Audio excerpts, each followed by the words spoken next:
இந்த ஒரு நாட்டை உலகமே அண்டர் எஸ்டிமேட் பண்ணது. ஈரான் ராணுவம் உண்மையில் எவ்வளவு சக்தி? உண்மையில் ஈரானின் ராணுவ பலம் எந்த அளவுக்கு வலிமையானது? அவர்கள் உலக நாடுகளின் கவலைக்குரிய சக்தியாக ஏன் பார்க்கப்படுகிறார்கள்? இந்த கேள்விகளுக்கான பதில்கள் ஈரானின் இராணுவ கட்டமைப்பின் சிக்கலான தன்மையிலும் அதன் வரலாற்று பின்னணியிலும் பிராந்தியத்தில் அதன் செயல்பாடுகளிலும் புதைந்துள்ளன. மத்திய கிழக்கின் பரபரப்பான அரசியல் களத்தில் ஈரானின் இராணுவ சக்தி என்பது வெறுமொரு ஆயுத கிடங்கு மட்டுமல்ல, அது அந்த பிராந்தியத்தின் புவிசார் அரசியல் சமன்பாட்டையே மாற்றக்கூடிய ஒரு மறைக்கப்பட்ட அச்சுறுத்தல் மற்றும் ஒரு முக்கிய காரணி. 1979 இஸ்லாமிய புரட்சிக்கு பிந்தைய ஈரானின் மூலோபாய அணுகுமுறையின் மையமாக அதன் இராணுவ கோட்பாடு உருவெடுத்தது. இது நாட்டின் பாதுகாப்பு, பிராந்தியத்தில் அதன் செல்வாக்கை நிலைநிறுத்துதல் மற்றும் வெளிநாட்டு அச்சுறுத்தல்களை தடுக்கும் நோக்கங்களை கொண்டது. ஈரானின் இராணுவ சக்தி என்பது பல அடுக்குகளை கொண்டது. இது உள்நாட்டு பாதுகாப்பு மற்றும் வெளிநாட்டு நடவடிக்கைகளில் ஒரு விரிவான அணுகுமுறையை பிரதிபலிக்கிறது. பாரம்பரிய இராணுவம், புரட்சிகர படை IRGC மற்றும் ஒரு பரந்த ஏவுகணை திட்டம் என அனைத்தும் இணைந்து ஒரு வலுவான பாதுகாப்பு அமைப்பை உருவாக்குகின்றன. இந்த பாதுகாப்பு படை 2 முக்கிய பிரிவுகளை கொண்டுள்ளது. வழக்கமான இராணுவம், இது ஈரானின் பாரம்பரிய இராணுவ கட்டமைப்பாகும். இது நாட்டின் எல்லைகளை பாதுகாப்பதற்கும் வெளிநாட்டு ஆக்கிரமிப்புகளை தடுப்பதற்கும் பொறுப்பானது. இதில் தரைப்படை, கடற்படை, விமானப்படை மற்றும் வான் பாதுகாப்பு படை ஆகியவை அடங்கும். தரைப்படை, இது ஈரானின் மிகப்பெரிய இராணுவ பிரிவாகும். இதில் சுமார் 3,50,000 முதல் 4 லட்சம் வீரர்கள் இருப்பதாக மதிப்பிடப்பட்டுள்ளது. இது டாங்கிகள், கவச வாகனங்கள், பீரங்கிகள் மற்றும் பிற தரைப்படை உபகரணங்களை கொண்டுள்ளது. விமானப்படை, சுமார் 30,000 வீரர்கள் கொண்ட இந்த படை பெரும்பாலும் பழைய தலைமுறை போர் விமானங்களை நம்பியுள்ளது, ஆனால் உள்நாட்டு மேம்பாடுகள் மூலம் அதன் திறன்களை மேம்படுத்த முயற்சிக்கிறது. கடற்படை, பாரசீக வளைகுடா மற்றும் ஓமன் கடல் பகுதியில் ஈரானின் கடல்சார் நலன்களை பாதுகாக்கிறது. இதில் மேற்பரப்பு போர் கப்பல்கள், சிறிய ரோந்து படகுகள் மற்றும் நீர்மூழ்கி கப்பல்கள் அடங்கும். வான் பாதுகாப்பு படை, நாட்டின் வான்வெளியை பாதுகாப்பதில் கவனம் செலுத்துகிறது. இதில் உள்நாட்டு மற்றும் வெளிநாட்டு வான் பாதுகாப்பு அமைப்புகள் உள்ளன.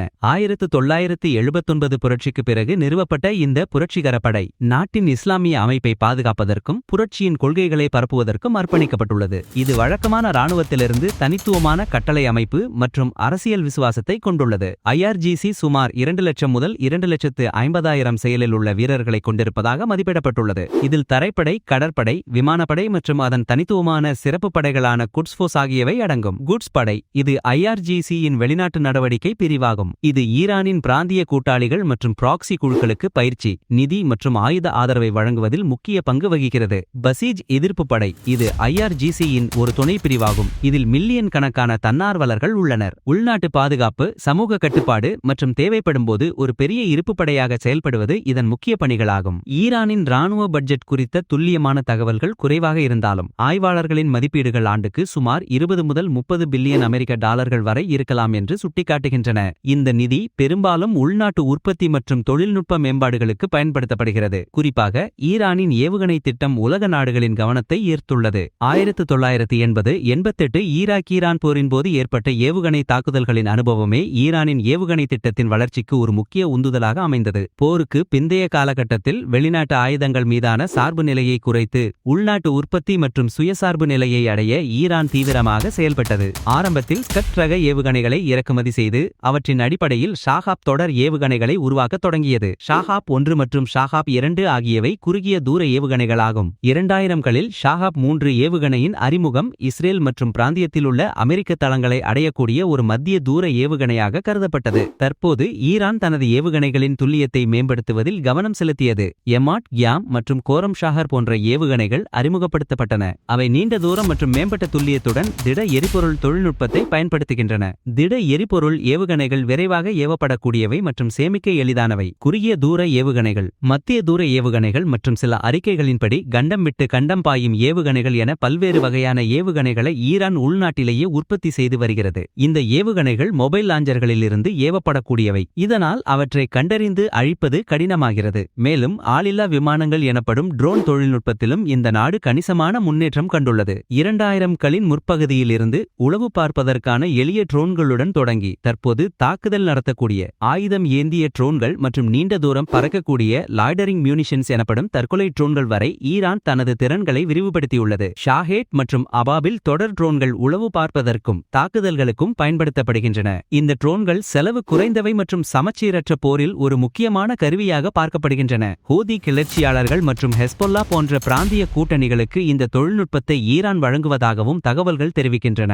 இது பிராந்தியத்தில் ஈரானின் செல்வாக்கை மேலும் அதிகரிக்கிறது. வழக்கமான போரை விட மறைமுகமான மற்றும் சமச்சீரற்ற போர் முறைகளான கடல் கன்னிவெடிகள், சிறிய படகுகள் மூலம் தாக்குதல் நடத்துதல், சைபர் போர் மற்றும் பிராக்சி குழுக்கள் மூலம் செயல்படுதல் போன்ற உத்திகளை ஈரான் அதிகம் பயன்படுத்துகிறது. பாரசீக வளைகுடா மற்றும் ஹோர்முஸ் ஜலசந்தியில் ஈரானின் கடற்படை, குறிப்பாக IRGC கடற்படை, சிறிய வேகமான படகுகள் மூலம் ஸ்வாம் தாக்குதல்களை நடத்துவதற்கும் எதிர்ப்பு கப்பல் ஏவுகணைகளை பயன்படுத்துவதற்கும் பயிற்சி அளிக்கிறது. ஆனால் இந்த பிராந்தியத்தில் இவ்வளவு பெரிய இராணுவ சக்தியை ஈரான் உருவாக்குவதன் உண்மையான நோக்கம் என்ன? இது வெறும் தற்காப்புக்காக மட்டும்தானா, அல்லது பிராந்தியத்தில் தனது ஆதிக்கத்தை நிலைநாட்டுவதற்காகவா? ஈரானின் இராணுவ கோட்பாடு என்பது 1980களில் நடந்த ஈராக்-ஈரான் போரின் அனுபவங்களாலும் அமெரிக்கா மற்றும் இஸ்ரேல் போன்ற வெளிநாட்டு சக்திகளிடமிருந்து வரும் அச்சுறுத்தல்கள் குறித்த அதன் உணர்வுகளாலும் வடிவமைக்கப்பட்டுள்ளது. இது ஒரு தற்காப்பு தாக்குதல் கலந்த அணுகுமுறையாகும். இது நேரடி மோதலை தடுப்பதற்கும் தேவைப்பட்டால் பிராந்தியத்தில் தனது நலன்களை பாதுகாப்பதற்கும் நோக்கமாக கொண்டுள்ளது. ஈரானின் பாதுகாப்பு மூலோபாயம் தனது எல்லைகளுக்கு அப்பால் ஒரு முன் பாதுகாப்பு வலையமைப்பை உருவாக்குவதன் மூலம் எதிரிகளை தனது நிலப்பரப்பில் இருந்து விலக்கி வைப்பதை நோக்கமாக கொண்டுள்ளது. ஈரானின் இராணுவ பலம் மத்திய கிழக்கில் அதன் புவிசார் அரசியல் செல்வாக்கிற்கு ஒரு முக்கிய காரணியாக உள்ளது. எதிர்ப்பு அச்சு ஆக்சிஸ் ஆஃப் ரெசிஸ்டன்ஸ் என்று அழைக்கப்படும் பிராந்திய கூட்டாளிகள் மற்றும் பிராக்சி குழுக்களுக்கு ஈரான் ஆதரவு அளிக்கிறது. இந்த ஆதரவு அந்தந்த நாடுகளில் ஈரானின் செல்வாக்கை அதிகரிக்க உதவுகிறது மற்றும் பிராந்தியத்தில் தனது மூலோபாய ஆழத்தை விரிவுபடுத்துகிறது. லெபனானில் உள்ள ஹெஸ்பொல்லா அமைப்பு ஈரானின் மிக முக்கியமான பிராக்சி குழுக்களில் ஒன்றாகும். ஈரானிடமிருந்து நிதி, ஆயுதங்கள் மற்றும் பயிற்சி ஆதரவை பெற்று லெபனானிய அரசியலிலும் பிராந்திய மோதல்களிலும் ஒரு குறிப்பிடத்தக்க சக்தியாக செயல்படுகிறது. காசாவில் உள்ள ஹமாஸ் மற்றும் பாலஸ்தீனிய இஸ்லாமிய ஜிஹாத் என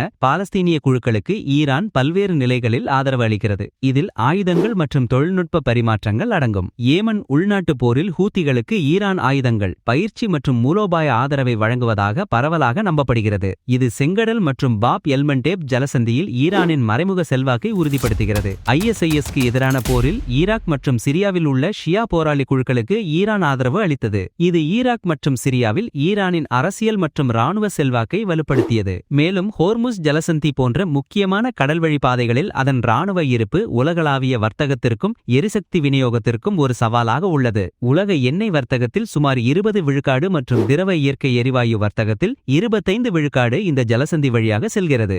ஈரானின் கடற்படை திறன்கள், குறிப்பாக IRGC கடற்படை, இந்த ஜலசந்தியை மூடுவதற்கான அச்சுறுத்தல்களை முன்வைக்கின்றன. இது உலக பொருளாதாரத்தில் பெரும் தாக்கத்தை ஏற்படுத்தும். ஈரானின் இராணுவ கோட்பாடு வெளியுறவு கொள்கையுடன் நெருக்கமாக பிணைக்கப்பட்டுள்ளது. அதன் அணு ஆயுத திட்டத்தின் மீதான சர்ச்சை, சர்வதேச தடைகள் மற்றும் பிராந்திய பதட்டங்கள் ஆகியவை ஈரானின் இராணுவ வளர்ச்சிக்கு தொடர்ந்து சவாலாக உள்ளன.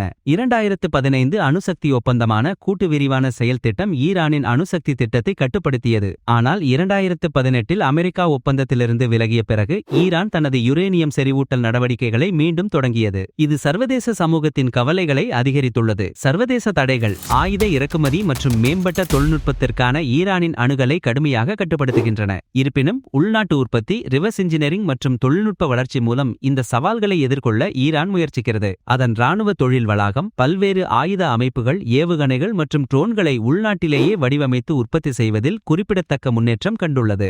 எதிர்காலத்தில் சைபர் போர் மற்றும் விண்வெளி தொழில்நுட்பம் போன்ற புதிய துறைகளிலும் இந்த நாடு தனது இராணுவ பலத்தை விரிவுபடுத்தக்கூடும். ஈரானின் சைபர் படைகள் உள்நாட்டு எதிர்ப்பாளர்களை கண்காணிப்பது மற்றும் வெளிநாட்டு உள்கட்டமைப்புகளை இலக்கு வைப்பது என இரு பணிகளிலும் ஈடுபட்டுள்ளதாக கூறப்படுகிறது. செயற்கைக்கோள் ஏவுதல் திட்டங்கள் இரட்டை பயன்பாட்டு தொழில்நுட்பமாக இராணுவ உளவுத்துறை மற்றும் ஏவுகணை வழிகாட்டுதலுக்கும் பயன்படுத்தப்படலாம். முடிவாக, ஈரானின் இராணுவ சக்தி என்பது வெறும் எண்ணிக்கையிலும் ஆயுதங்களிலும் அடங்கியது அல்ல.